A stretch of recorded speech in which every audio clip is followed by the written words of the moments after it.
Thanks for Chris. Smyrna. Yeah, of course, bro. And we are here with Bourbon and Brotherhood, man. The first of many.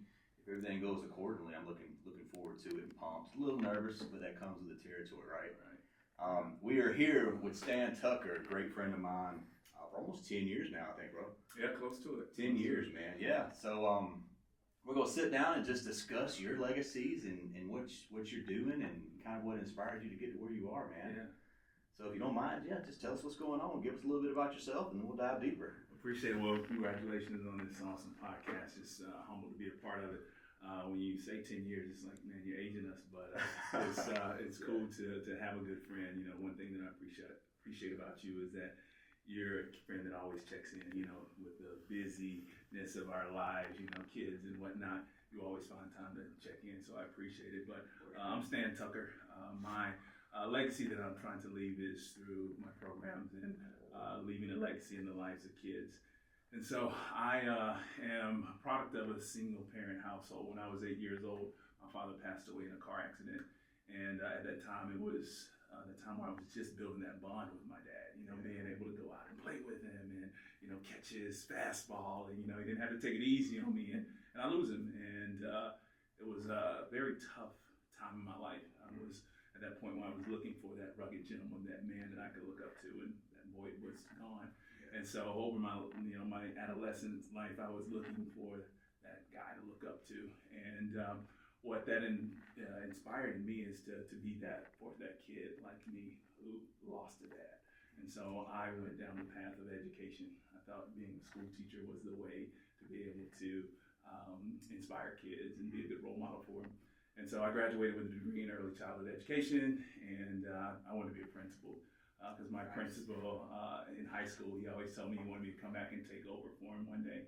And so that was my route. And whatever your belief, God, the universe, but I feel that God orders our steps. He puts us where we're supposed to be for that time to prepare us for our next step. And so my first year of teaching, I only taught 1 year. First year of teaching, bought a new car. Said I'm going to do something stupid when I graduated. Bought this car that I couldn't afford on a teacher's salary. So I worked a part-time serving gig on Friday night after school and then Saturday morning. So that paid for my car. And so I wore a shirt and tie every day to school because I wanted to model to my boys and girls how to dress professionally, right? So I think somebody in my apartment complex thought I was this baller, right? This banker, somebody, this is my new car, shirt and tie every day, not knowing that I'm just barely making ends meet. But I come home one evening and this is in Vinings, so safer part of Atlanta, and gated community, and my door is kicked in. Stole all my appliances.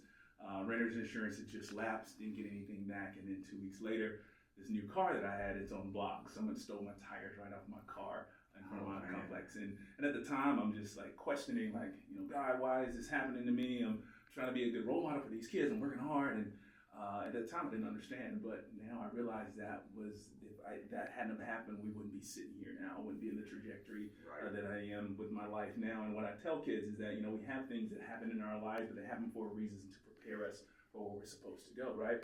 And so that happened in May of that year. And if you're familiar, if you're a teacher, you know that you sign your contracts the next year in May. And so right before the contract that happened, and so I was like, I'm moving, and where I moved was just going to be too far of a commute from where I was teaching.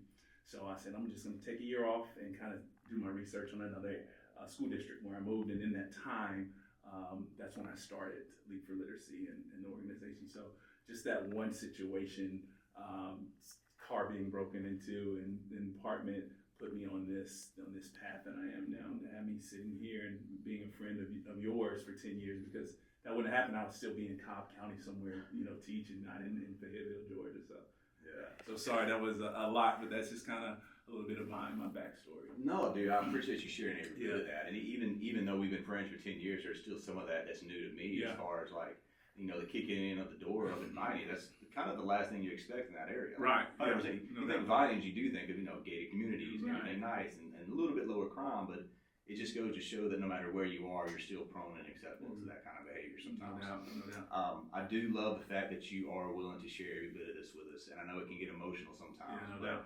you know, from one man to another, I appreciate the vulnerability that you are sharing with us. No doubt. And, you know, speaking of vulnerability, I know we got some ladies in the room, Yeah, Andrew and Amber. I know it's typical. You usually don't see men get this vulnerable, but I love it. I appreciate you guys coming it. in and just kind of hanging out with us. So they're part of the brand agency that's been helping me for Rugged Gentlemen over the years. So, Awesome. it's great to have them here and kind of almost guide us through this first podcast, Yeah. making sure it flows effortlessly and everything. And to our cameraman Tommy, thank you so much, man. I appreciate you. He's the tech guy that knows everything that I don't know. Right. I buy equipment and then don't use it. Using Tommy's equipment.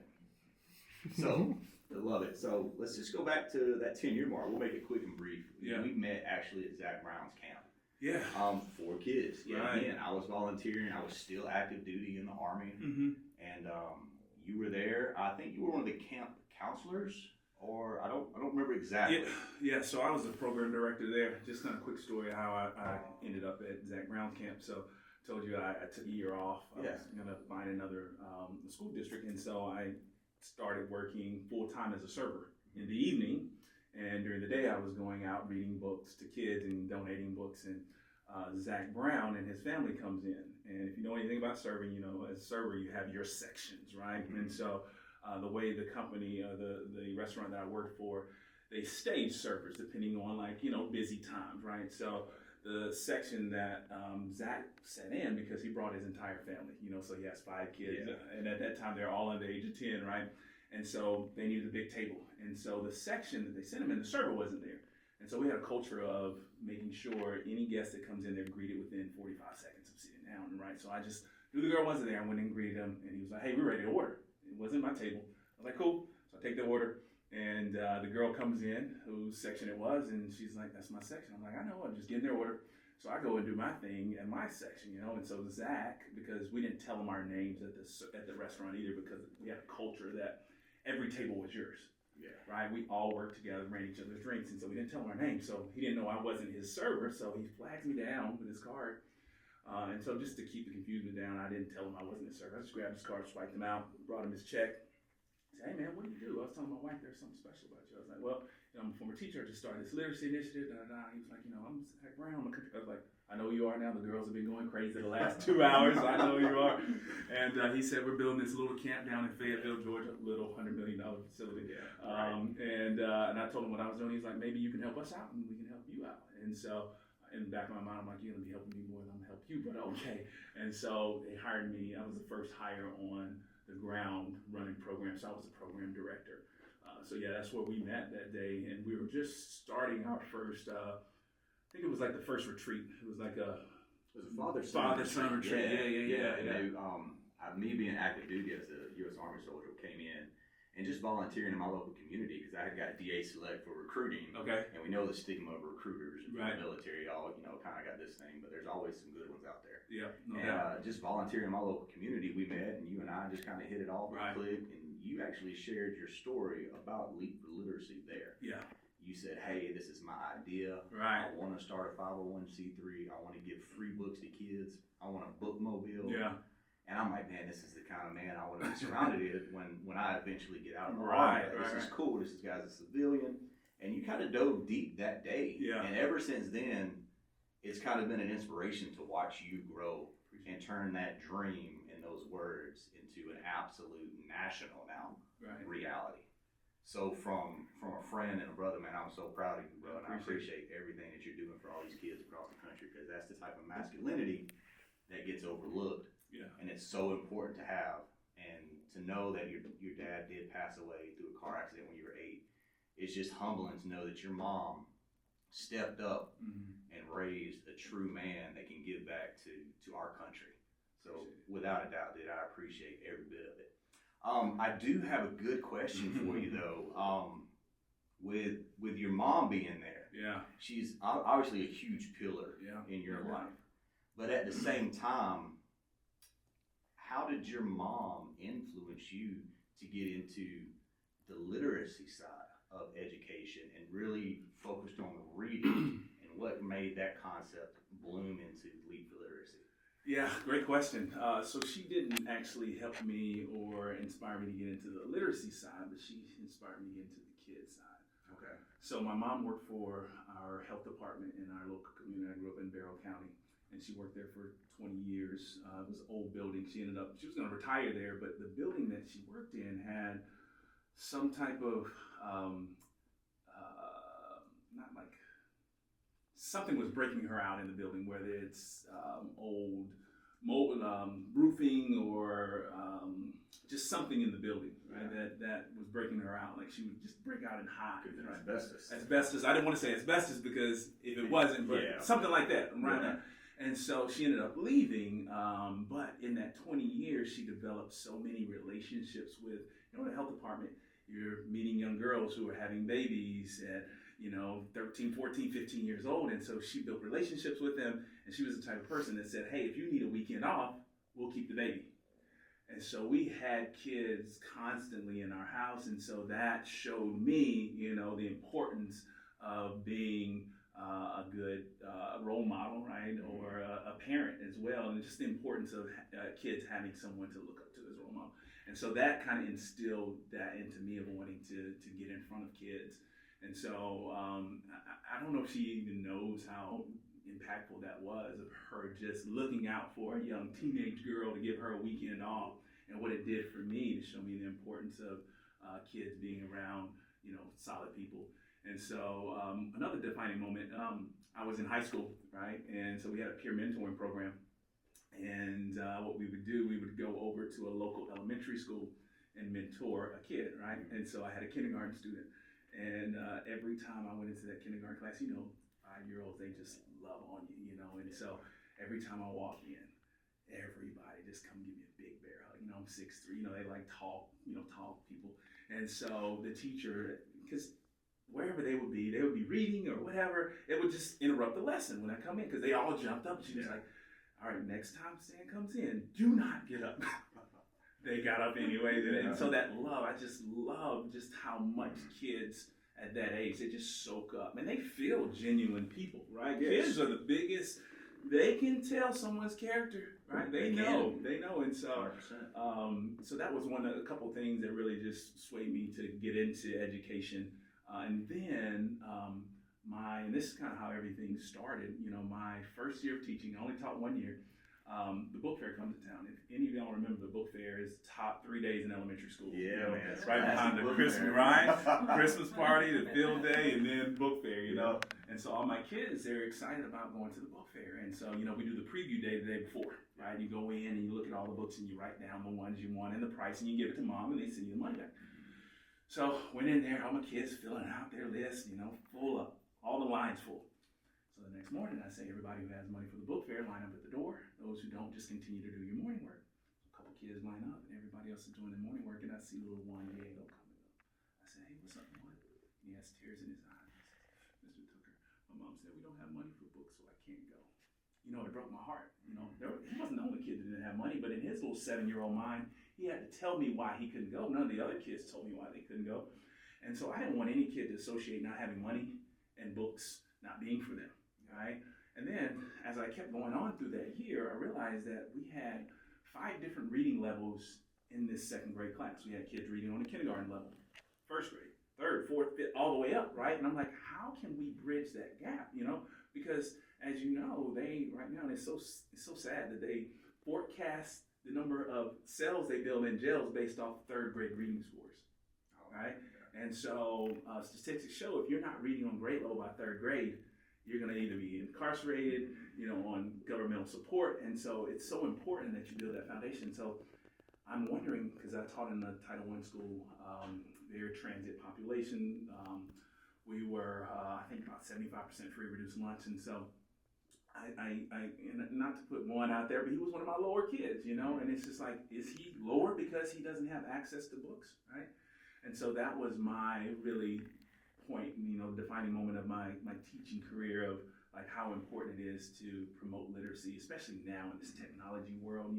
Growing up, we didn't have cell phones like that, and so now cell phones, books are creating with cell phones, or competing with cell phones, and you can't compete with that anymore, and so I'm just trying to make it to where, reading and writing is cool, and show the kids the importance of it, and how when you write, you are building that legacy, right? Because, the written word lasts forever.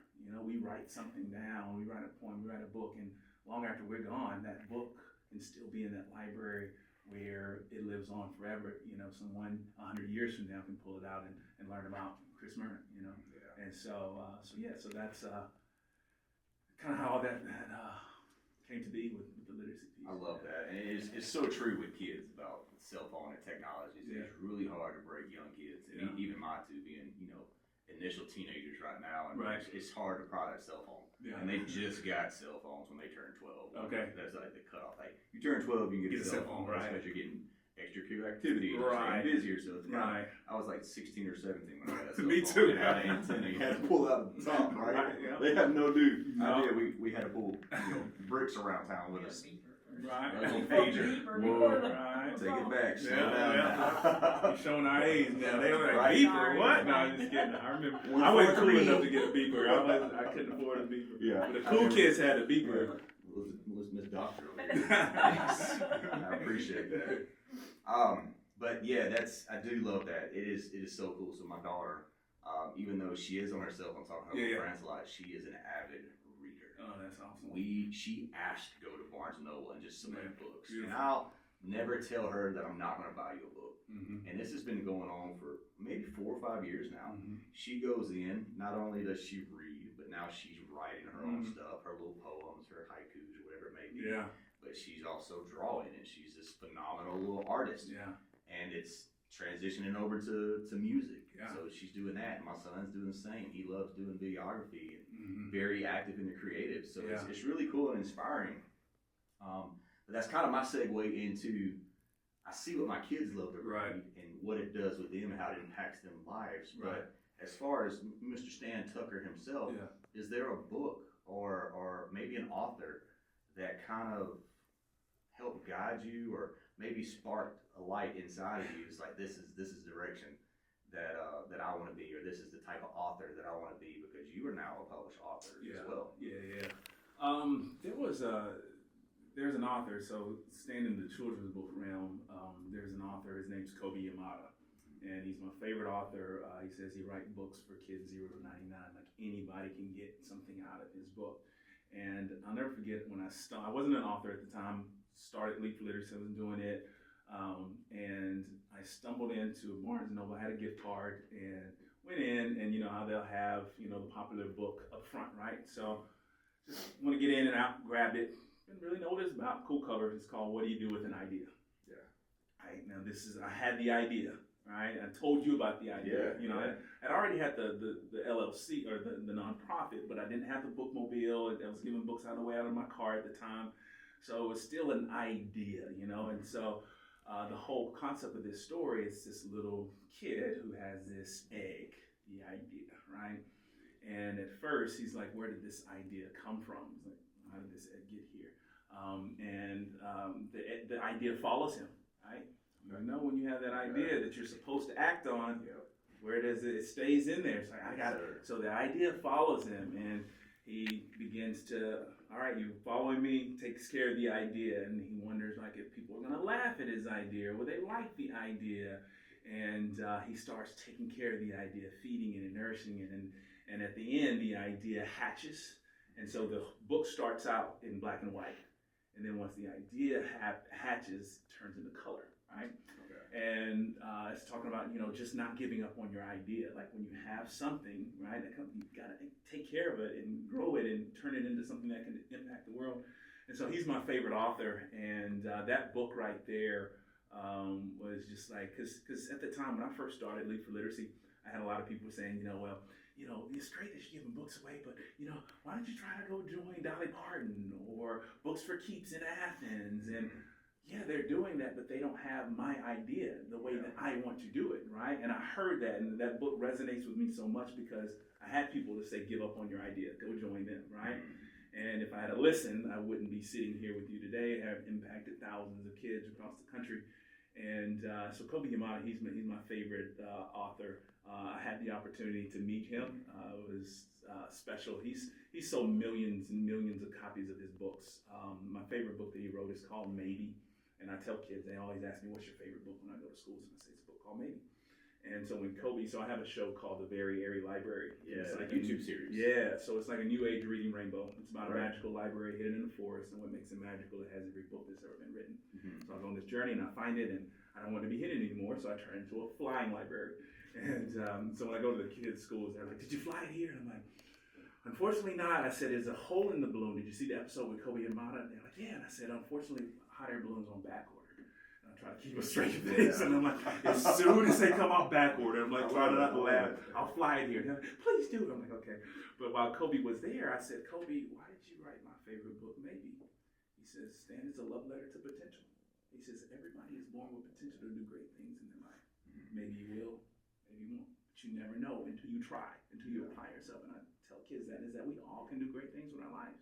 Everybody. Yeah. But we got to go out and we got to try different things. And when you try something, you also got to give your best at it, right? To know if you're really supposed to do it. And even if you're not good at it, doesn't mean you're not meant to do it, because sometimes it takes us years to perfect something, or a lifetime even, you know? And so Kobe Yamada is my favorite author.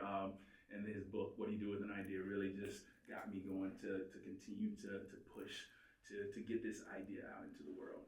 I love that. I love how, like, me just listening to how you're saying it with your favorite authors and the stepping stones. You said it's like a love letter to potential of what one can be. Right. But at the same time, those stepping stones that are happening throughout our life, Yep. every one, whether it's a 3-month stepping stone or a 3-year stepping stone, Right.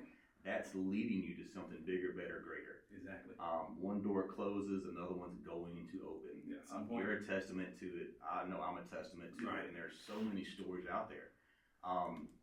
I think what you're doing is great with the books. I think it's great that you're helping the kids. Yeah. I think the biggest thing is that with free books, you are going to unlock one of these kids' potentials. Right. If not 100 or 1,000. There's something that they're going to trigger, and remember, Stan Tucker with the Very Airy Library, that's going to unlock that potential, and that's going to be their stepping stone. And what's really cool is some of your stepping stones is carrying you to these elementary schools and middle schools across the country. Yeah. To where you're actually reading your book to an entire auditorium of kids that are going crazy, and you actually have a little game you play with them too. Yeah. I guess my next thing with that, like, what's your most memorable school? Like, are they all kind of up high? Like, it's got to be nerve, almost like sweaty palms walking in at first with every new school, because new faces, new teachers, new faculty. Yeah. But once you're in there, it's the same burst of energy. Exactly. How does that make you feel, knowing that you've created this legacy that's turning like kids all over the country? Man, it's a humbling experience. When I walk into you, I would pull it up. You say one of my most memorable. It happened almost 2 years ago. Like, I'm walking down. I'm gonna pull it up. You just gotta see it. Walking down the hall, they surprised me with this. So I'm doing, spending the whole day at the school, right?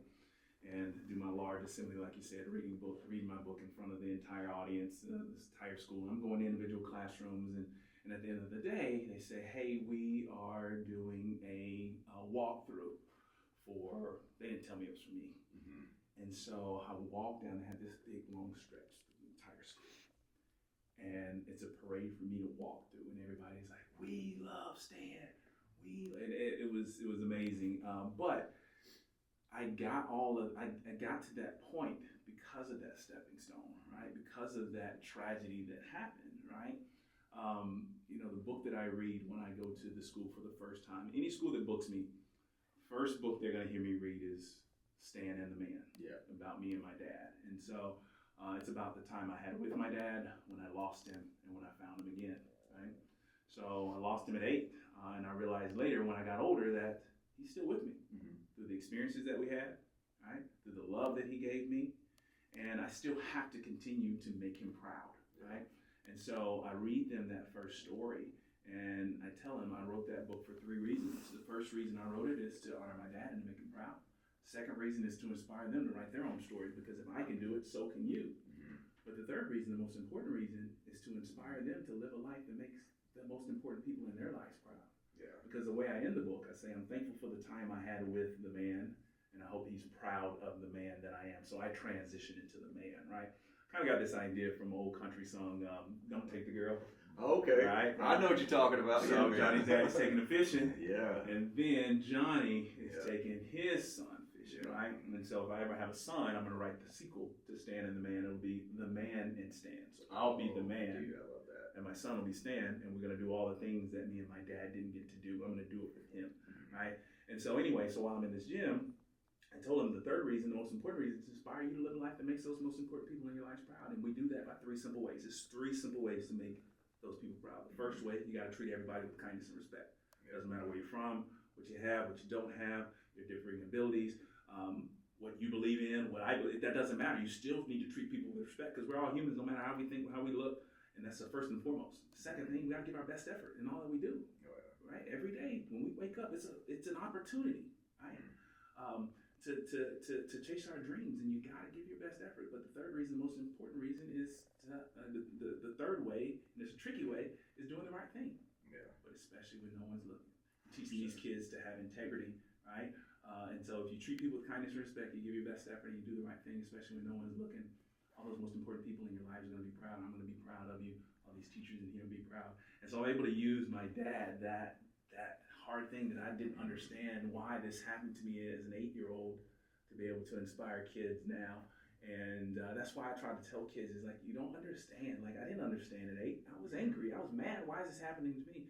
But now at 40, I realize, right, why that happened. Because it's given me an opportunity to inspire the kids. And every time I go to a school, just last month, I go into a school and I see this little kindergarten student walking up after I read my book, right? And he's with this teacher. He lost his dad 2 weeks before my visit. So through my story, I'm able to say, hey man, I know exactly what you're going through. Right? I don't know exactly because I wasn't as young as you. I know it's hard, right? But I tell him, your dad's still watching you. Our dads are together watching us, and we gotta make him proud. And you do that by those 3 things. Can you do that for me, my friend? I can do that. All right, you got this. And so through me losing my dad, I'm able now to be able to help these kids who've lost a parent, but to know they can still do great things, and they will, and they can, they have to, because you gotta do it because they're watching you. You want to make them proud. Heaven, either here on earth or in heaven, And so, so it's just a blessing to be able to be a celebrity to these kids. It's funny, they want me to autograph stuff, and and I'm like. They're like, oh my gosh, I'm gonna put this on eBay and sell it for $40. I'm like, you're not gonna get a dime off that on eBay, but put it up there, see what happens, But it's just it's an honor to be able to share my message. And one thing you mentioned about the game, so I was on the Ellen Show in 2019, and so I got to play this game called the Holy Roller, and so I won $25,000, and on my plane ride home, I said, how can I use this experience to inspire kids? So the game she let me play is called the Holy Roller. My bookmobile is called the Read and Roll. So I came up with my own game called the Read and Roller. And so they'll have two kids that have a chance to roll the ball, get it through the hole to win some money. Right? Can't give them $25,000 like I won, but I give them like $20. And so there is a catch behind this game. So before I come, I've already had my students picked. So I asked the school, so you're the principal. I say, Principal Brennan, I need 2 kids who are kind and respectful, who works hard, and who does the right thing, especially when no one's looking. Those 3 things that I said to make him proud. Yep. And so he's like, all right, Jill and Kevin. I'm like, great. And so I want every kid in the building to think that they are going to get chosen. So I was like, all right, I'll tell them about the game. Who wants to play? They're like, me. And I'm like, all right, I got to ask a couple questions. First question is, raise your hand if you love to read. And so all the kids' hand raised. I'm like, all right, keep loving to read. Next question. Raise your hand if you love your teacher, right? And so every kid raises their hand. I go over and put 2 hands up on the kid. But everybody put both hands up. You better love your teachers. They work hard. And everybody's laughing. I'm like, all right, this is going to be harder than I thought. Let's use the alphabet. A, B, C, D, E, F, G, H, I, J. Raise your hand if your name starts with J. I already told you I'm picking Jill, right? Yeah. Jill, come on out, right? Kevin, same thing. They'll roll the ball. And let's just pretend they miss it. Because, spoiler alert, if you haven't seen the Ellen Show, I missed both times, right? Bad. It was so bad. Like, I can't even watch it how bad I missed. Yeah. I get up there, I'm like, I'm a former athlete. I'm going to knock this thing out. Man, the ball almost went backstage. It was so embarrassing. And so I hope they miss. So they're going to roll the ball. And I hope they miss. Sometimes they'll get it, but let's pretend they both miss. And so bring them back. And I say, give them a round of applause. And I say, guys, I have a confession to make. I said, on my way here, I stopped by the ATM and I grabbed my last $40 out because I said I'm going to give them $20 a piece. I said, I grabbed my last $40 out. And on my way here, I said, I hope they miss. And they're like, what? And I'm like, yeah, I said it. I hope they missed. And they're like, Stan, what? And I said, let me tell you why I hope they miss. I said, it's going to help me drive home my final message this morning. I said, the reason why, because I'll play a little clip of the Ellen Show. I'm going to watch it all just when I get on the stage. I said, the reason why I let you watch the rest of the Ellen Show is because I missed both times. But Ellen said, you're a good guy. You do good things. You deserve the money anyway. So the reason why I hope you miss, guys, is because I was going to give you the money anyway. Because the way you're living your life. And so I give them the money. And the way I ended, I say, I know a lot of you are kind and respectful and work hard and does the right thing. I said, I have a saying for all of you out here that I could have called, but I didn't have time. I said, when you're kind in time, it pays off. And just teaches them, when you're a good person, when you treat people with kindness and respect, it's going to pay off. The friendships are there. I wouldn't be sitting here if you weren't a good dude. I agree with you, yeah. Right? If you're not a kind dude, that's one of the things that I appreciate the most. You're genuine, you're a kind guy, and you care about people, right? It'll pay off in your friendships and the connections that you have, right? And just to teach these kids, if you do right by people, you do right, it'll pay off ultimately. And so ultimately, I was hoping to be able to use that game to get back on the Ellen Show, right? And be like, look, I took your game, I'm using it across the country to inspire, but then she gets counsel. I'm like, oh man, but it's still gives me an opportunity to play the game. But yeah, man. Well, good deal, man. That's so inspiring. I know we're going to take us a quick 5-minute intermission. Yeah. That water's going through us real quick, so we'll be back. I had like several more questions. Honestly, we could sit here all day. Yeah. I love hearing your story, and no matter how many times I've heard it, I still enjoy hearing it. Because there's always some little nuance that I haven't heard yet. And when you're talking deep conversations, it can just go and go and No go. doubt. You'll say something that triggers us, something that's, oh, let me ask this, and vice versa. Right. So we'll take that break real quick. Figures this is more of a guideline. Yeah. If we do have that one guest, it just kind of gets lost. It's gonna be a lot like you love sharing your story. I love hearing the stories. I love sharing my stories in the appropriate settings. But at the same time, there's men out there that just don't want to share, Right. Or that are nervous about sharing, men or women, Right. Any direction. But it's not easy to talk. Yeah. And some people you just have to just cry it out. Right. And that's the whole purpose of Burger. Mm-hmm. It's kind of like when I was living in my neighborhood. You kind of heard. I don't know if you came. No, I can't didn't. remember. It's like it was always something. But I had started a kind of a bourbon and cigar night around a campfire in my neighborhood. Nice. And it started off with like 2 or 3 guys, and then it just went to every other Tuesday night. And before you know it, there were like 20, 30 men showing up. Wow. At 8 o'clock at night, starting the fire pit up, and everybody show up with a bottle or a cigar, and just share stories. Uh-huh. And those stories, and lighthearted, heavy-hearted, the easy conversations, the laughter, the tears, because there were tears. There were men that were going through divorces. Like, dude, I don't know how to settle this. I don't know what to do. She just served me with a divorce paper, and it's just like that sparked a lot in me because I always kind of had the idea of wanting to create something, and grow something, and I've always loved like the clothing and aspect, but like the nicer fit and the trendy fit. But I didn't want to look like I was 23 years old and I'm like a grown man, 40 as well. You know, I'm just like I wore Uncle Sam's uniform every day, so I didn't get to really. It was gym clothes or a uniform. That was really it. So when I got out and that happened, and it just sparked everything in me, and Rugged Gentleman was created, and here we are. It's the podcast and everything kind of starting off. It's like to kind of incorporate that same feel and vibe of just sharing stories that need to be shared to let other men know that there's a daily struggle that we all deal with. We don't talk about it. We don't speak on it. But you're not alone, and there's another man out there that's been through the exact same thing you're going through. That may be contemplating something he shouldn't be contemplating, and he hears this, and he's like, I can do this. So that bourbon's just a way to kind of bring it together and toast and share stories and go from there, and we'll just honestly pull this one out, and we'll share a little sip together because it has been a minute, bro. And just kind of grow from there. Well, I didn't, just hearing that piece of it, I didn't know that was kind of how this was born, just the backyard. And but the thing that I respected, and I kind of put it in the perspective of kind of what I tell kids is like, there's a book out there you have not seen, right? Right.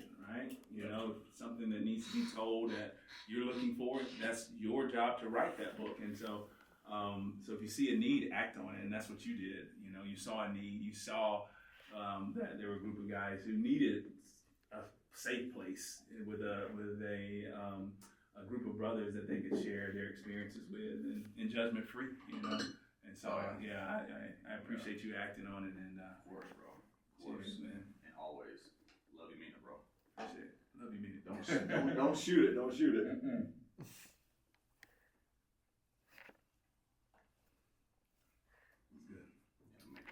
Make your chest hair, bro. Well, cool. Well, we're gonna dive back in, man. Yeah, let's go. With Leap for Literacy, Yeah. the Very Airy Library, the Bookmobile, relationships. Yeah. How does Stan Tucker find time for himself? You are all over the country in your school year. Your summers, I'm assuming, are you prepping for the next school year to come up? Well, summers are light for me, which Yeah. is nice. It's sort of, I'm still like, I'm a former teacher, right? Mm-hmm. Teachers have summers off, but majority of my work deals with schools, so I'm pretty much off during the school year, or during the summer. Now, I do a couple like summer initiatives, like in South Carolina, they just passed a law. If you're not reading on third grade level, by the end of third grade, you have to go to summer school to kind of get caught up. And so they always bring in like guest authors or whatnot to inspire reading into the kids. So, but my summers are light. But, the big thing is, when you have that idea, when you have a dream, you can attest to this with Rugged Gentleman. It's your baby. Yeah. Right? And we're still in that infant stage, this year will be 10 years, right? And I was telling the ladies when you walked out, I'm right there. I see the light at the end of the tunnel, where, I've been across the country. People, know me, but a lot of people don't know me. But I feel like I'm on the verge of being that potential household name. So I'm still rocking that baby. I'm taking care of it. And as you know, when you put in that work, right, eventually you're going to produce the yield from that work that you put in. And so, I'm guilty of putting too much time, into my work. It's been work, because I see this opportunity that I have. I have a huge opportunity to impact millions of kids potentially, right? And I just can't let that slip away by going out and partying or doing these things. And so for the last pretty much 5 years, it's just been Leap for Literacy, Share Your Story, building this brand. And once I get to that point, I can sit back and chill, Yeah. And so, but right now it's just been all, Leap for Literacy and Share Your Story and Very Airy Library and the kids too. One of the things I was telling the ladies earlier is that, I have a program to help kids write their own books. We talk about legacy, right? And stories last forever, right? And so through my writing program, we help kids publish their own books. Yeah. And so we've helped over 193 kids so far. And, I want to start the world's first bookstore where every book is written by kids. And can you imagine your daughter when you talk about, and your son, their readers, right? Can you imagine if we could rewind, right? They're already, and I want to say kudos to you for instilling that into them, right? As parents, when you see your kid, they like to do something or they're finding interest in it, help them. Give them opportunities to act on those interests. Take them to Barnes & Noble, take them to the library, and you are in tune with your kids and giving them those opportunities. But can you imagine your kids 5 and 6 years old and my bookstore is out, right? And you walk them in there and they don't know that all these books are written by kids, right? And so you grab a couple and at the register, maybe somebody works there, or maybe even you tell them as you're walking out, did you know that all these books in here are written by kids like you? And now that opens their eyes. I'm like, wow, you mean all these books are by kids like me? And it shows them that if these kids can do it, so can they. And, as we know, these books, the best books turn into movies, right? And the books are better, but, this is how it starts. So, but we can teach the kids, and this is my ultimate goal. We usually have these events here at Trilith where we do an unveiling of the kids' book. They see their professional version for the first time on stage. And one thing that I tell them at the end of the night, I said, you guys have just wrote your first book, right? I said, but if you keep practicing your craft, telling your story, I said, over time, you could be across the street where they're bringing these stories to life on the big screen, right? And so planting that seed of like, you know, continue to write, right? Continue to practice this craft because the sky's the limit, you know, with storytelling. And so, you know, just trying to get these kids to see the legacy that they can leave behind with their pen. But it's just humbling to be able to give a kid something that they can create a legacy as well. But it also builds my legacy. Every time a book is published, we illustrate a book for a kid, I tell them thank you. Thank you for your story because your story is helping me build my story. Yeah. Right? Because my goal is to, you know, before I leave, this place is to have 10,000 books published by kids. Right? That's my goal, my life goal, right? And so thank you for writing this story to help me get closer to my book, to my dream. And that's the thing, it's just like me being here for you, right? It's helping you build your story. And that's the thing, is like in life, we are all helping one another. And it's just like, and I tell kids, how do you want to be remembered, right? What's your legacy? You want to be that you want to leave that legacy of building others up or tearing others down, right? You want to be the one that's building, you know? And that's what I appreciate about you with this podcast is you're building people up and you're building this community of stepping stones, right? Where you can see like, hey, somebody else is going through that same thing, right? And to know they're not alone. And I just appreciate the community that you're building, the legacy that you're building here, and to be a part of it. Yeah, absolutely. Like I said, as soon as we had the idea of doing a podcast and like a YouTube series, it was, I got to get Stan on first. This story is just phenomenal. People need to hear it. And it was an inspiration for me to, like, you know, take a step back and chase my dreams and goals and do that as well. So everyone helping everyone without even knowing is what's crazy. Yeah, no doubt. And one, too, I want to thank you for saying that, you know, being a good dad. I appreciate you saying that about me because, like, sometimes I question that. Yeah. But it's also a testament to their mom, too. My kids have a really good mom, even though we're divorced. Like, she's a great mom for the kids and and even their stepdad. I don't typically like to use the term stepdad, but he's more of a bonus dad. He's still a good influence and role model, and I think should go without saying that parents, whether you're married, divorced, or whatever, you should always put the kids first in every direction. Yeah, no doubt. And I can go down a rabbit hole with that, but that's neither here nor there at this moment. Yeah. But I definitely appreciate that. One thing I do have to question, because you are a very busy man, and we used to work out at the gym all the time. I haven't been in there as much as you have lately, obviously, man. Just us kind of motivating each other to lift and stay fit and healthy and everything like that. I know that during the school year, you tend to just go nonstop. Yeah. You're in meetings, you're going to speak to kids. Yeah. You're probably sitting at the warehouse getting shipments ordered, and you have a small team working with you now for your nonprofit and everything. Is there ever a time that this is just kind of overwhelming? Like, as your dream came to you and there's been so much stress to where it's like, okay, mate, is this what I signed on for? And if so, how do you deal with that? Like, if you're not going to the gym as much, I mean, you're still a big dude, man. Don't say you're not. But at the same time, like, the gym is my therapy. Yeah. That's my release, like, every day. Yeah. And there'll be days that I don't go, and I'm like, I should have went. Yeah. But it's always a good feeling. Like, you could have the worst day ever. Right. And go to the gym. Yeah. By the time you get home in the evening, or even, whether it's morning or evening time, no matter what time you go. Those endorphins that it releases just feels good. It does. It helps you kind of rest at ease that night. Mm-hmm. But for you, like, what are you doing to kind of ease those moments, or has that, like, what happens? Yeah, man. You know, I like I said, I haven't been in the gym like I should. I haven't been consistent as I should be. Just injuries and traveling and all that stuff. But as you know, we used to work out every day. You know, we'd be in there keeping each other accountable. And like you said, the gym, you can just release. You can go in, you have a bad day, you can get it out, take it out on the weights, you know. And that was that coping mechanism that I needed on those tough days. But, you know, those days, you know, those hard times that you said you question yourself. It was just like, is this what I'm supposed to do? You know, like, there's been times where I had to sacrifice, you know, maybe not eating, right? Because we didn't have this, like, all right, keep the lights on, or go out to eat, you know. Let's eat ramen noodles tonight, right? We got to keep the lights on. We got to keep this mission going, you know. And what keeps me going on those hard days, those days when I question it, is when and what I do, like when I go to these schools, these kids, I should have brought you some stuff to show you, but they'll write me notes. And I keep them.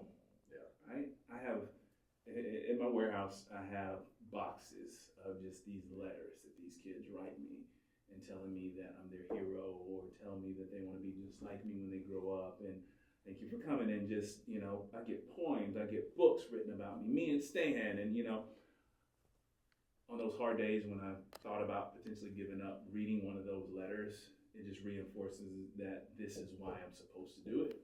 And you're going to get that same thing as when you do these podcasts or whatever, you're doing with your brand. Somebody's going to come and say, hey man, I heard episode 10.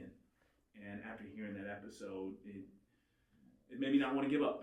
I wanted to keep going. I knew that, I have a purpose with my life or whatever it may be. And that's going to be that, like, hey, no matter what's going on, I'll grind it out. I'll struggle for another year if I have to, because there's going to be that one person that I'm going to impact that can change their life. And as you understand, as we get older, we understand that, if you can just, it's like reach one, teach one, right? Yeah. If you can just change one, if you can just impact one person, now they can impact one person, and now they can impact one person, and now you've just started this impact that could literally touch the world in one day, and so that's kind of how I get through those days of just going back and reflecting over, some visits that I've had in the past, and just how kids have just say I'm their inspiration. They look up to me, and it's like I gotta continue, even though it's hard. I gotta continue because you never know that one kid, that one Chris Murner, that one Stan Tucker, right? That impacted them to chase their dream or whatever that may be. So Absolutely. I love that. purpose. I think that's the thing. Is just purpose is what gets you through those tough days. It gets me through because I know I'm walking in my purpose, and that's one. And I think you believe that too with your life. You're walking in your purpose now, and that's what I try to inspire. Whether it's kids or adults, find that purpose. And once you find that purpose, it don't matter if you're making, the money that you want. It's not about that, because it'll come if you're walking in your purpose and you're doing what the universe or God created you to do. Everything else is going to work out, right? That money will come, those connections will come, but just walk in your purpose. And when you're walking in your purpose, that's your inspiration to keep going on those tough days. Yeah. So with the purpose, and this is going to be me piggybacking off that exact term, and kind of like veer off, one click or two clicks to the left real quick, step away from the kids. That purpose for men, like the true masculine men. That's kind of my big thing with Brother Gentlemen. Is there are so many masculine men out there that are not toxic. They're just providing and protecting, and this whole toxic movement, I just don't believe in it because those aren't men. Those are just immature boys who haven't had that life trigger yet to really get into their masculine self. Right. So with that purpose, what would you say to that boy, that teenager, that young man who is struggling to find his purpose? What would you say? Like for me, a huge thing is veterans. When I got out of the Army, I legitimately lost myself. The first few months is, oh cool, I don't have to shave, I can grow a beard. It's like I had all these years in uniform. It was a baby face, right? And it's like, I earned this beard. I wore a uniform for Uncle Sam. Your beard is just because it's a fad, right? But what would you say to that man or that veteran or that boy or even an older gentleman that just went through a divorce that's trying to find his purpose?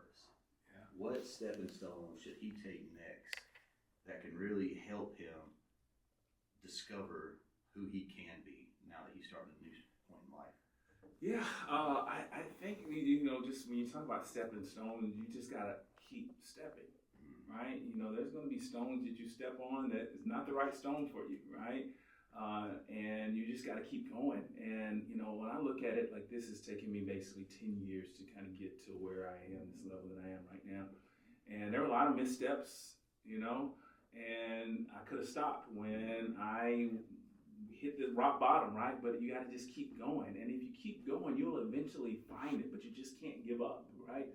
And if you keep going, keep talking, right? Keep meeting people, opening up and telling people your story. I think that's the most important. A lot of times people say, don't tell people your story or your dreams or whatnot. And, because people can take your dream and turn it into their own version, but what's for you is for you.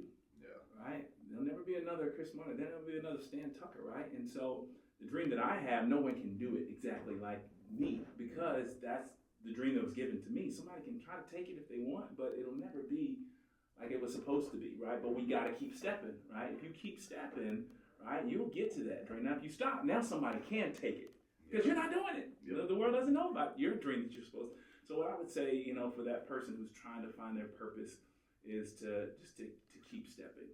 Don't stop, you know. Whenever you misstep, you step off track, take steps to get back on track and keep going. And eventually you'll find it, you know, because each year, each step, I'll meet someone, or I'll get another piece that I needed, a connection or whatever, to help further my mission, right? To help me get better. And so that's the thing. It's just like, even when you got there, you got to still keep working. You still put in the work every day and meeting people and telling your story, because it just helps build your muscle in the sense of just like for your purpose, right? So yeah, just keep stepping, and eventually, if you have an open mind as well, you know, because like some people also think they have everything figured out. No, you don't. Yeah. Well, you don't have it figured out, and being humble and being able to, even though you may be older than someone, right? You know, being able to listen to a younger person tell you their story, and being able to learn from that, even though you may be their elder, you know, and just taking off that pride, right? I think sometimes too, as men, you know, you have that pride, and pride can kill dreams, can kill relationships, and can kill potential, right? And so I think, you know, we're prideful beings, but at the same time, sometimes you got to take off that jacket of pride, and like I said, just be vulnerable, and yeah, just like I said, just what I'd say, just keep stepping. Yeah, keep stepping. I love that. The stepping forward, always moving. It's kind of, I think we've all got that story. Every man, woman, boy, and child's got some form of story of how they had to overcome adversity or overcome a challenge or an obstacle or some kind of physical mishap. Whether like you broke a bone as a child and now you had to give up your favorite sport for that season. Right. But then that season happened, and during that, let's just say baseball, right, you discovered a new talent. So every stepping stone has right. a purpose. No, I love that in life. With the direction of pride and being proud, I know there are a lot of people out there that are just almost too much. But it's such a thin line. Like you can be proud of what you created, but then if you've overstepped that point to where you're just like cocky or too confident and like you can't be touched, do you find yourself really looking deeper into yourself now about what's next, or thinking you can conquer it all? Or are you still kind of the Stan Tucker that's so humble that you still kind of blush when you get a compliment or someone says, "Hey, dude, we're proud of you"? Yeah, and I think it's the latter of the two, because how you kind of chuckled right there. Yeah, you know, it's for me. So my first book is called Stan and the Man. Right, my dad is the man in the story. My second book that I do presentations on in schools that I visit. So visit you year number 1, year 2, or whenever you get book number 2, right? And it's called The Impressions We Give, right? And it's all about being impressive. So the story goes, it's me. My dad passed away, and I'm looking for that role model, someone to impress, right? So in real life, I tried to impress my uncles. So my mom's 2 brothers. And the story goes, my uncle's coming to pick us up from a basketball game, right? Take me to a basketball game. So I say, gosh, I'll put on my best outfit, you know, and look good so I can impress my uncle with my looks, right? We go by the grocery store to pick up groceries for grandma, and I say, you know, I'm gonna carry as many groceries as I can out. So you remember when you're a kid grabbing a big grocery bag, you got your grocery bags on your pinky, you know. So I'm like, I'm gonna impress him with my strength, you know. And then, you know, we get to the game, and you know, I get a chance to shoot a shot at halftime. I'm like, if I can make this shot, I'm gonna impress him with my skill set. And at the end of the story, the uncle says, you know, I saw that you were trying to impress me, you know, today with the way you looked and your strength and your skill set and these things. He said, let me tell you what impressed me most. It's how you treat other people. When you dropped off the groceries to grandma, you gave her a hug and told her how much you loved her. Thank you for everything she does for you. When we were at the grocery store to pick up the groceries, you told the back boy and cashier hello and asked them how their day was going. He said, that's what impressed me, how you treated other people. But going back to your question, my uncles always taught me the importance of being humble, right? And no matter where I go in life, that's who I'll be humble. I have a hard time taking a compliment when someone says something to me. It's like when you said I look down when you said it's hard for me, and I got to get better at that, because you do need to accept that, because when people tell you those things, they see it, they see what you're doing, and that can keep you going. But I still see myself as just a kid from Statham, Georgia, one red light in the subway in my town, a small town kid. And I try to keep myself, because I feel like when you stay humble, you still put in that work, right? Like when you think you made it, then you get complacent, you get lazy. And so I think humility keeps us in that level of wanting to continue to improve, because like I feel like if I get to this certain point, I'll be like, all right, I made it, right? Or not made it, but like if I get this bookstore, when I get it, right, it's never been done before, and I'll do something that's never been done, right? And at that point, I may look back and be like, okay, I did something amazing, right? Not that you got to do something that's never been done to have that feeling. But I think for me, I just want to do something so grand, that has never been done and probably will never be done again at that type of level.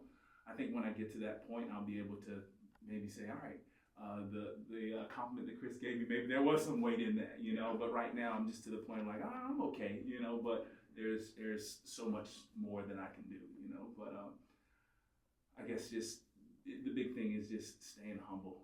We got to stay humble as men. You can be prideful, right? You have pride, but having too much is a bad thing, right? So be proud of what you can be proud and be humble at the same time. But keep that humility. That's what, if I could tell anybody something, like anytime I see a football player, anybody in sports, those humble guys are the guys who resonate with me, that I want to buy their jersey, that I want to support. Oh yeah. Not Definitely. that the guy that's just like, oh yeah, I'm this and I'm that, and just like about the team and about the journey, because then that you didn't get there on your own.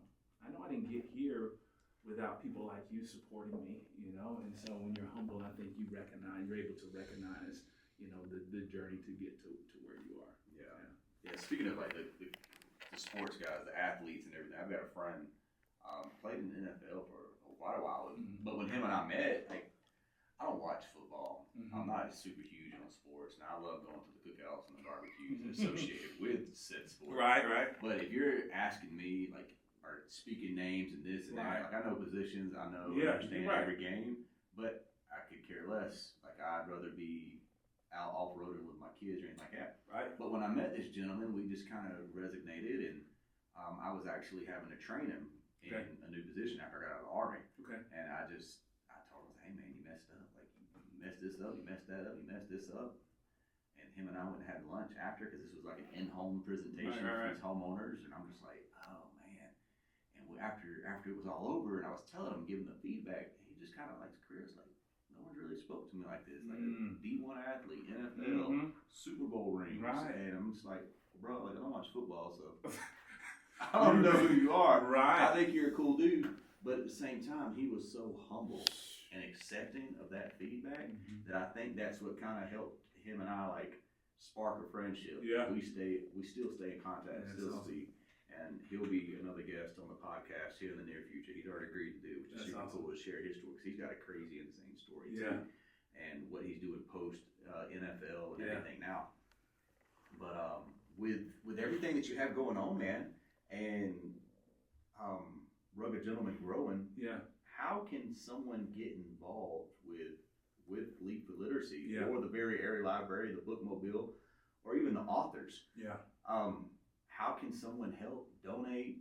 What are the steps? How much is it costing to do these books for the kids? Because nothing's free. Right. If Rugged Gentleman wants to get involved, what do we need to do?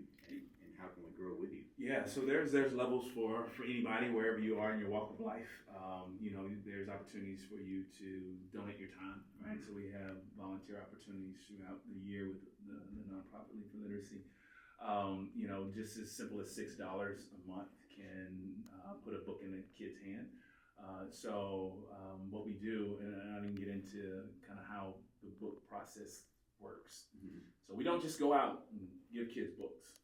It's not how it works. Kids have to earn these books. And the way they earn them is through acts of kindness. Yes. So we have a saying that kindness is the currency. So we have this app where the kids can go on, log in, and they have to log acts of kindness. And when they do one act of kindness, they get a kindness coin. And then when they read for 5 minutes, they get a literacy coin. And once they get enough kindness and literacy coins, they can buy a book on this bookmobile. So this $6 that you donated, you just encourage X amount of acts of kindness from this kid, and you just encourage minutes read. Yeah. And so you are inspiring kindness and reading when you donate $6. So that's how we give books away through the bookmobile. If you wanted to, you talked about the Very Airy Library, hit that like and subscribe button. That's the best thing you can do is get us a subscriber. So please subscribe to our YouTube channel. That's Very Airy Library on the YouTube. And then, to help us get to this bookstore, I ask people to help me be a part of history, be a part of something that has never been done. And the way anybody can do that is by helping us with these kids getting their books published. And so to publish a book, it's about $1,500, right? And so with that $1,500, you bring a kid's book to life. Yeah. And now you have just created an entrepreneur. So for every book that we publish, the kid makes money every time that book is sold. So what I tell these kids, I'm like, don't make a lemonade stand, make a book stand and sell your book. You're an entrepreneur. So that $1,500, you are giving that kid their first step to entrepreneurship and being an author and being able to make royalties off of that. And so someone can sponsor a book, sponsor a kid earning, or sponsor a book being illustrated, sponsor a book getting sent to their home by earning them through acts of kindness and minutes read, or earning a book off the bookmobile. So anywhere from $600 to $1,500, you can impact a kid's life in a very unique and, in my opinion, unique and I lost my train of thought. My mind, you ever been? I'm picking up what you're right. I just was like, man, man, I lost it. But from $600 to $1,500, you can impact a kid's life, and in a way that made a difference. Whether it's because what I tell people is like, when we get that book, they've done these acts of kindness. What I want them to do is every day, going to the gym, creating that habit, right? That's what you got to do. Whether they say 30 days to create a habit, right? So you go into that gym, right? And like you said, your day is messed up if you break that habit, right? You don't make it to the gym. That's what I want to teach these kids every day. It's important to read. Every day it's important to do acts of kindness. And now you're creating this habit. And so with that $6, you created a habit in this kid of looking for opportunities to make someone's day better through an act of kindness. And that's my goal, is to inspire kids to let's make this world a better place through one act of kindness at a time. So yeah, you can go to the website, leapforliteracy.org, and from there you can find out ways to support.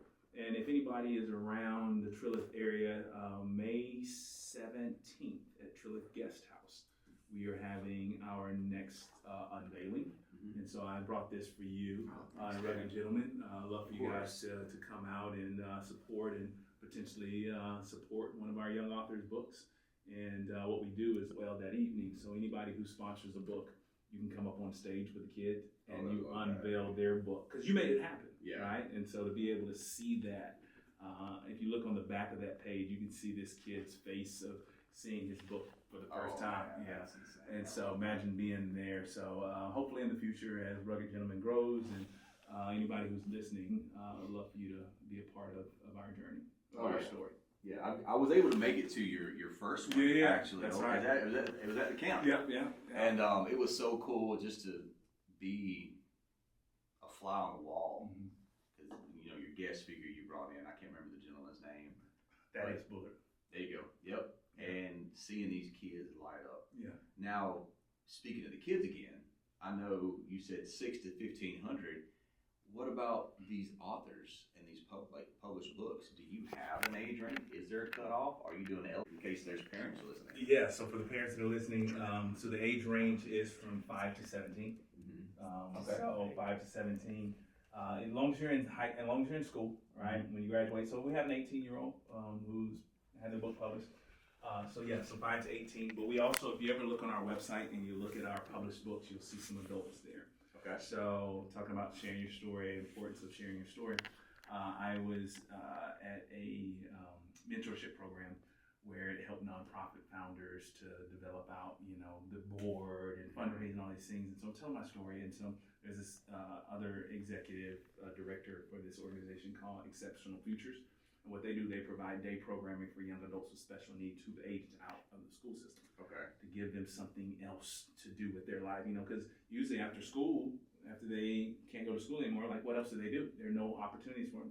So they provide these programs. And so she says, "Stan, I love your writing program." She said, "Do you think we can do it with our young adults?" I was like, let's do it. Yeah. And so far we've published 6 books for young adults with special needs. So I don't know the age of one of those authors, but at least in their 30s. But if you see older people on there, those are young adults with special needs. So I love every bit of that, man, and how you expand, and that's, I'm sure that's something that you never thought. Yeah, no. When you first initiated this, it was just like, I want to help kids. I want to be a mentor. I want to be a positive role model through acts of kindness. Right. And all of a sudden, someone sees a program that you created, right, and they're like, "Hey, this would be a great fit for these young adults with special needs." Yeah. Because I know their family members want to do more, but there's honestly not many programs.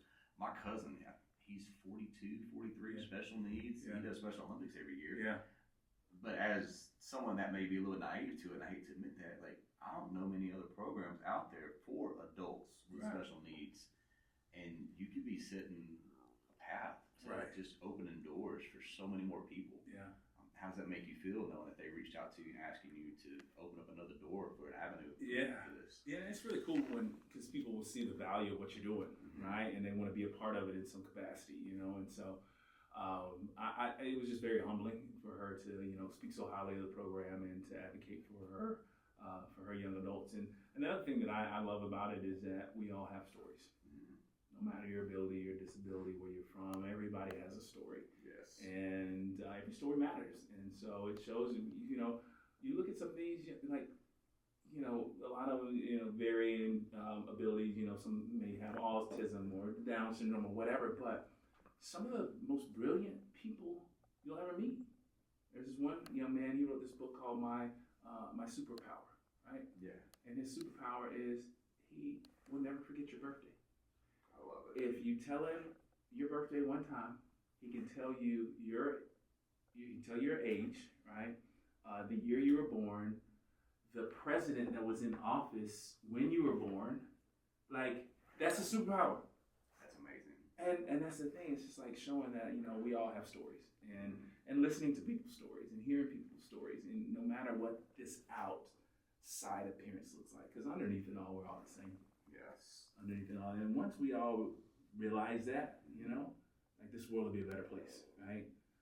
And so that's the one thing that I love about partnering with them is, I see it that they have the same ideas as us normal people, right? Yeah. That we like, and so it's just humbling just to be able to give that community a voice as well.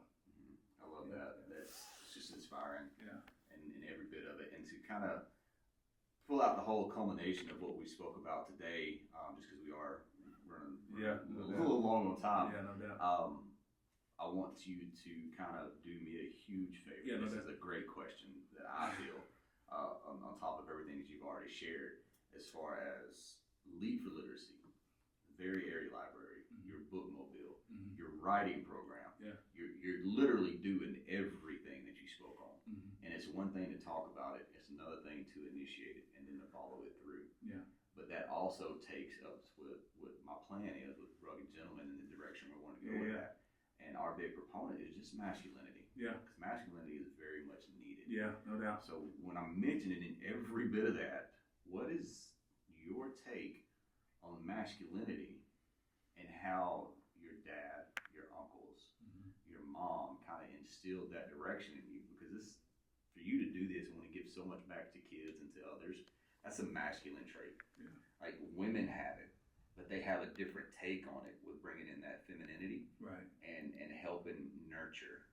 Men nurture in a different way through masculinity, right, where the tough love. right. How do you think masculinity played a role in everything that you've done to get you to where you are? Yeah, it played a huge role because, if you didn't see, the one thing that I think the reason why I wanted to be a teacher is because, I remember in college, when I can't remember the actual course, but the conversation in my education class, it was nature versus nurture, right? And, whatever your beliefs are in our society nowadays of people being born a certain way or whatever that may be. I do believe there's cases like that. Yeah. Right? But I think a lot of it is your environment, what you see, right? And I was fortunate enough to be around that masculinity, seeing my dad, seeing my uncles, and I'm a product of what I saw, right? And so I just want to be that for other young men, right? To see that it's important to be a strong male, right? And you can still be a strong man and be kind. Yes. Right? Absolutely. Right? And so that's one of the things that's important for me is to be that for those kids who don't have a dad at home, right? And if they see me and they see that, hey, Stan is, a strong male, because when I used to work out, my arms, they weren't as big as yours, but, but kids like that, and they see that. That's the first thing a kid sees. They're like, oh my gosh, he's strong on the outside, right? Yeah. But then you also show them that strength on the outside is also the strength of can be kind as well, and get down on their level and listening to them and being vulnerable. Being strong doesn't mean you can't be vulnerable as well. Yeah. But for me, it's very important because I am the man that I am because of my uncles and my dad. Seeing a masculine man, and I think what you're doing is very important because I think masculinity is being downplayed now, and sometimes it's not cool to be masculine anymore, right? Yeah. Because you may offend someone, and I think that's just wrong, right? It's totally opposite. Like, we need that more than ever now, and not only do our young boys need to see it, our girls need to see it as well, yes. Right? And so yeah, I think it's important. I'm the man that I am because of that, and I know that it's about nurture, what our kids see, and they need to see more of, strong men. I greatly appreciate that, man, and that just kind of wraps everything up. Yeah. I appreciate your story, and your openness, and to anyone out there that's listening, I hope you look up Very Airy Library. I hope you like and subscribe, as you said, on YouTube for that. Look up Leap for Literacy. If you have a student or a child or a son or a daughter that's interested in these programs, by all means, what's the exact website they need to go to? Yeah, no doubt. So leapforliteracy.org. That's where you can find out about the bookmobile. If you're a teacher and you want to get your students on our app and log acts of kindness and ministry, you can do that from there. If you want to write a book, that website is startyourstories.com. So we're just wrapping up our contest. So we have 2 contests a year. One ends this Friday, so the kids can start writing in August, and they have to submit their book mid-February. And then our next contest starts March 1st, and then they have to submit their book in September for a chance to get their book published. So that's Start Your Stories. And if you're looking for just a good program for your kids to watch on YouTube, there's a lot of trash out there, but an educational program about the power of books and literacy, visit the Very Airy Library on YouTube or theveryairylibrary.com. And if you're looking for me to come out and speak at your school, I'm actually doing a keynote in October in Arkansas at a convention. You can find that at stanleytucker.com. So I know I threw a lot of websites out at you, but you can find pretty much everything on stanleytucker.com. Perfect, man. Well, dude, thanks so much for coming out, man. I appreciate you, appreciate your time, I appreciate your friendship, and I'm just proud of you, bro. Hey, man, I absolutely am, man. And I couldn't be more proud to have you in my corner and supporting me, because I know we as men just need that in our lives as we grow and go down a path unknown for myself, and you did that as well. So again, dude, bro, appreciate you. Yeah, man. Absolutely. And till next time. Yes, man. sir. Till next Appreciate time. it, man. Sorry that was a long.